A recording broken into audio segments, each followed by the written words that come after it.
Africa also marks 20 years since the Ezulwini Consensus and the City Declaration, the two historic milestones that establishes the common African position on UN Security Council reforms. For 2 decades, Africa has spoken in one voice, demanding justice, equity, and representation in the highest organ of global governance. This demand, however, continues to be ignored, deferred, or endlessly debated to the detriment of both Africa and the legitimacy of the United Nations itself. You cannot claim to be the United Nations while disregarding the voice of 54 nations. It is not possible. Africa is no longer willing to wait on the margins of global governance while decisions about peace, security, and development are made without our understanding, without our perspectives, and without our voice.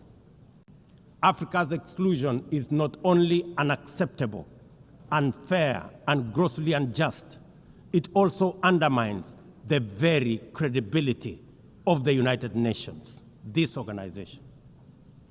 Africa dominates most of the Security Council agenda, provides some of the largest contingents of UN peacekeeping forces, and bears the heaviest costs of instability.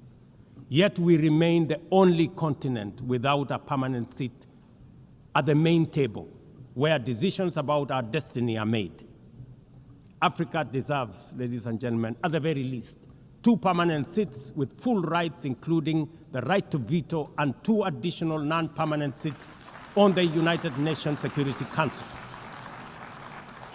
The world must understand that reforming the Security Council is not a favor to Africa or to anybody. It is a necessity for the United Nations' own survival.